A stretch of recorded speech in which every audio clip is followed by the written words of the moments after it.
জীবন জন্মের পর থেকে কষ্টের জীবন নিয়ে বেঁচে আছি। কোনোদিন যদি সুখ পেয়েছি তা হয়েছে ভাগ্য, কারণ গরিব ঘরের সন্তান তো। যাই হোক, 28 আগস্ট 2020 জীবনের প্রথম পথ চলা ধরি। প্রথম কাজ, প্রথম চাকরি আর প্রথম কাজের জীবনে পা রাখা। তাই এখানে বেতনটাও ছিল অনেক অল্প, মাত্র 2000 টাকা। বেতন এত কম দেখে 8 থেকে 9 মাস কাজ করি, তারপর চাকরিটা ছেড়ে দিলাম। এর মধ্যে ডিসেম্বর 2021 সালে আমি ইন্টার পরীক্ষাটা দিলাম। ইন্টার পরীক্ষাটা দেওয়ার পর অন্য জায়গায় আবার চাকরি নিলাম। এটা ছিল একটা রেস্টুরেন্টের কাজ। এখানে 220 টাকা ছিল আমার রোজ টাকা।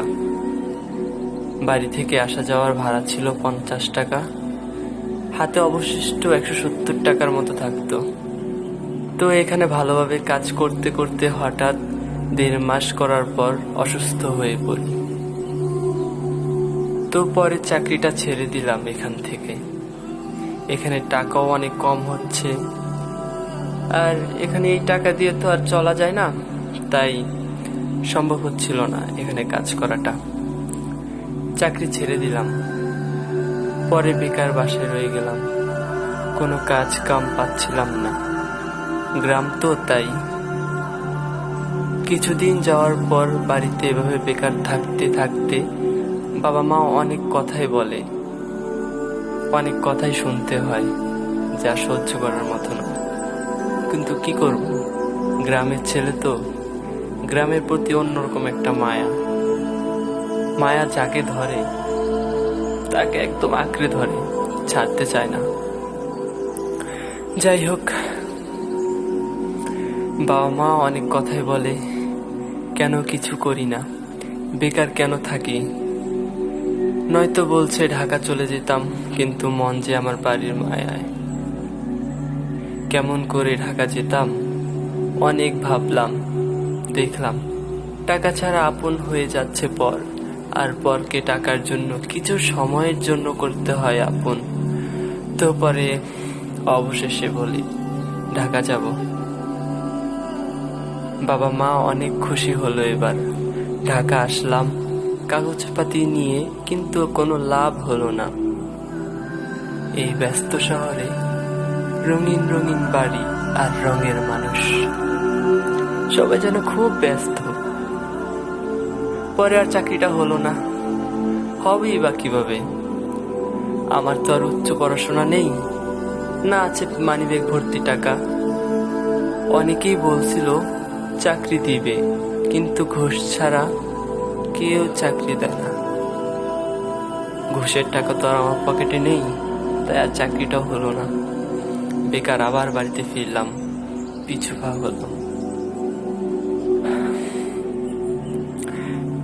আমরা 3 ভাই 4 বোন, আমি বাদে সবারই বিয়ে হয়ে গেছে।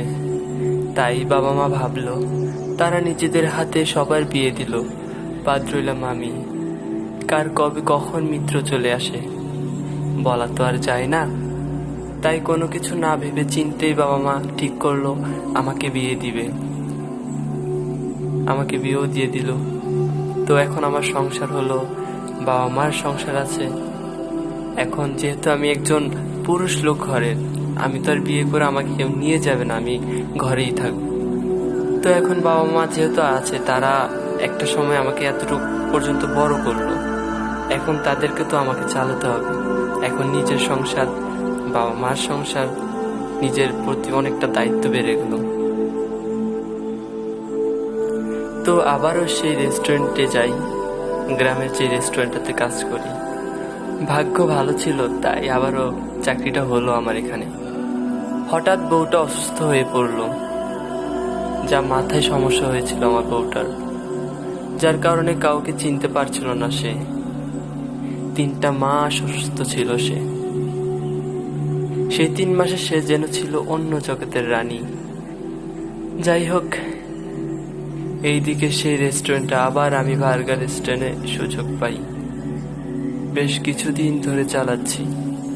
মহাজন আমার প্রতি খুবই সন্তুষ্ট। আমাকে ভালো চোখে দেখে, ভালো ব্যবহার করে, আমার প্রশংসা করে, আমাকে আরো সাহস দেয়, আমাকে নিয়ে স্বপ্ন দেখে সে অন্ধবিশ্বাস করতো আমাকে। যাক, আমিও খুশি এমন একজন মহাজন পেয়ে। প্রায় মাস 2 করার পর আমি অনেক অসুস্থ হয়ে পড়ি। অসুস্থ ছিলাম প্রায় 6 থেকে 7 দিনের মতো। এর মধ্যে আমার কোনো খোঁজ খবরই নিল না রেস্টুরেন্টের মহাজন। ভাবলাম এমন মানুষ হঠাৎ এমন হলো, সে তো এমন নয়। যাক, তারপর একদিন মহাজন ফোন দিল, বলল কাজে যেতাম। এর মাঝে একটা দিনও খোঁজ নিল না। কি স্বার্থপর মানুষ। যখন সুস্থ ছিলাম, যখন তাকে আমি কিছু টাকা আয় করে দিতাম, তখনই খোঁজ খবর নিত, ভালো ব্যবহার করত। যাক, কি আর করার, আফসোস। গেলাম কাজে, এসে দেখি নতুন দৃশ্য। আমার জায়গায় অন্য লোক নিয়ে রেখে দিয়েছে। আমাকে না জানিয়ে, না বলে আমার স্থানে নতুন লোক রেখে দিল। তাই তো তার প্রয়োজন হলো না আমার অসুস্থতার সময় খোঁজ নেয়ার। মহাজন আমার সাথে এখন আর আগের মতো কথা বলে না, আমার সাথে রাগ দেখায়, আমার সাথে এমন ব্যবহার করে যা দেখার মতো নয়, সহ্য করার মতো নয়। অতিরিক্ত লোক ছিলাম আমি সে রেস্টুরেন্টের মাঝে। আমাকে তার ঠেকা কাজ চালাতো, যেন আমি তার কোনো প্রয়োজনই নেই। এখন তো আর আমার প্রয়োজন নেই।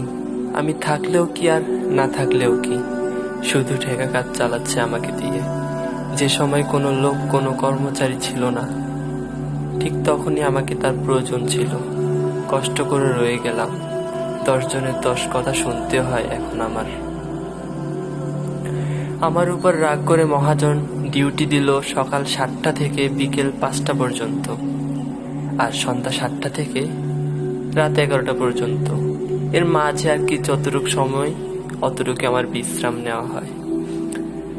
সারাদিন এত ক্লান্তির পর যেই বিশ্রামটা দেয়া হয়, এটা কোনো কাজই আসে না যতটুকু আমাকে পরিশ্রম করায়। যাক, যেমনি বলে অমনি করি। খালি দৌড়াদৌড়ি, এটা করো ওটা করো, সমস্ত কাজ করায় শুধু আমাকে দিয়ে। এই পর্যন্ত 3.5 মাস হলো কষ্টের প্রহর। অনেক কষ্ট করে আছি। মহাজন আগের মতো আর আমার সঙ্গে কথা বলে না। অতিরিক্ত হয়ে বেঁচে আছি, কারণ এখন তো আর আমাকে প্রয়োজন নেই। তাই মহাজন যেন মুখে বলতে পারছে না চলে যাও, কাজের চাপে রাখছে আমায়। যাক, আল্লাহ ভরসা। কষ্টের প্রহর আজ 3 মাস 16 দিন হয়ে গেল।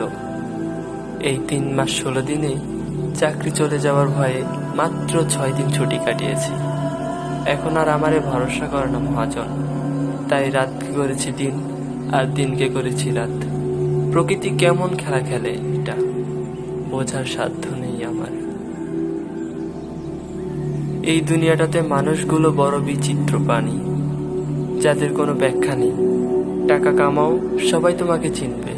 পরিবার তোমায় ছেলে বলবে, পর্যাপ্ত ভালোবাসা দিবে। থাকবে প্রেমিকা, ঘরের বউ, স্বামী বলে পরিচয় দিবে। একটা মানুষের আত্মহত্যা করার চিন্তা ঠিক তখনই আসে যখন তার চারিপাশ অন্ধকার দেখে। মানুষ আসবে, মিশবে, চলে যাবে। দিন শেষে তুমি একাই রয়ে যাবে। এখানে সবই স্বার্থের খেলা।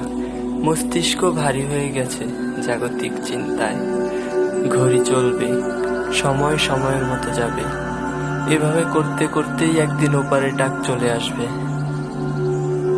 না হয় কালকের দিন দেখার গ্যারান্টি নিজের দিতে পারতেন না। আর এভাবেই চলে যাবে সময়, আর সে ফাঁকি দিবে আপনাকে। আমার আরো একটি জীবন হবে, আমাকে আর দুঃখ ছুঁতে পারবে না।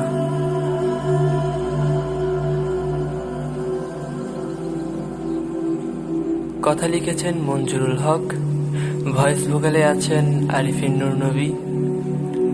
ইউটিউব অফিসিয়ালি প্রেজেন্ট আরিফিন নূর নবী অফিসিয়াল ইউটিউব চ্যানেল।